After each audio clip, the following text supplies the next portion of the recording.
Hello everyone, my name is Jorge Miguel Ibañez, and today I'm creating this podcast in order to talk about the importance of the translation method in the second language acquisition.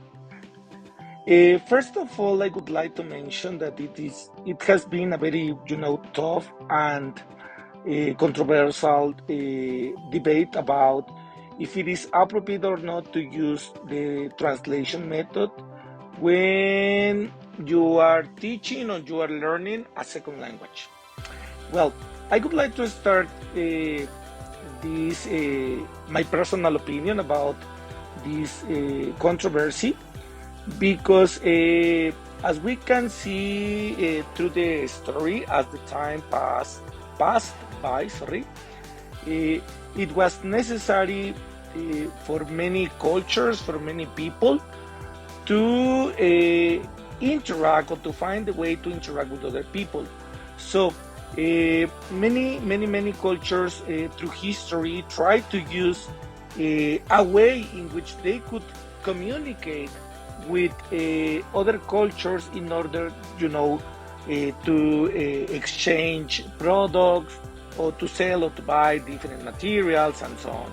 So they try to find that way or to create this way in which they could interact with them. So there is where the translation method, I would say, it was born, it was created because they tried to find a way in which they could interact with others. It was a necessity. Even they were not going to talk perfectly. They needed to find like some expressions or the way they could say maybe basic things so they can interact with the people they wanted to. Okay, now I would like to say that while I was learning English, when I started to learn English, I used the translation method at the beginning because I studied at the public secondary school. So my secondary teacher was not expert at teaching English. So he or they better said, because it was in the 3 grades, they just asked us to translate, the exercises, dialogues. But thanks to that, I developed a certain language skills, I would like to say, but also, and I also became aware about how the language worked or works at that time and works now. And I use translation in my students nowadays when it is necessary. There are some occasions, sometimes, in which it is difficult to find the meaning of a very complex word. So I use Spanish to try to explain my students the meaning of that word. I also use this when I taught or when I teach, difficult or complex grammar structures. I guess that it can help the students to be aware, as it worked for me, to discover or to understand how the language works.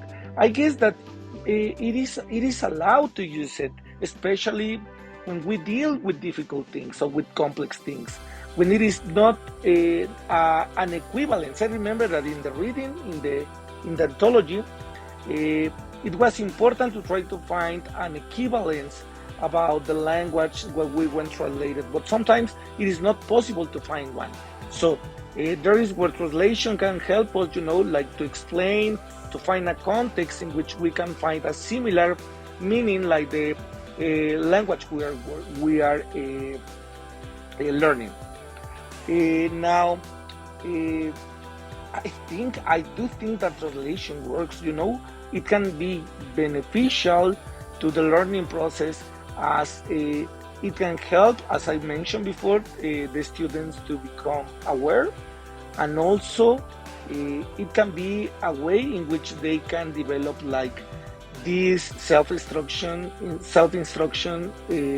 abilities or skills, because when they find a way in which they can learn the language, they can take advantage of this methodology and learn by themselves. I do believe that the translation is not bad. What makes this bad is or wrong is when we just ask as a teacher or students to do that because there is nothing else to do. Every single time, I do believe that every single time we use this translation method, it has to have a purpose. It has to be orientated to make the students to learn something about the language. And I guess that if we do that, it is allowed, it is correct that we can use this method while we are teaching to our students a second language or a foreign language. Okay, that is my point of view. Thank you very much for listening to me, and see you soon.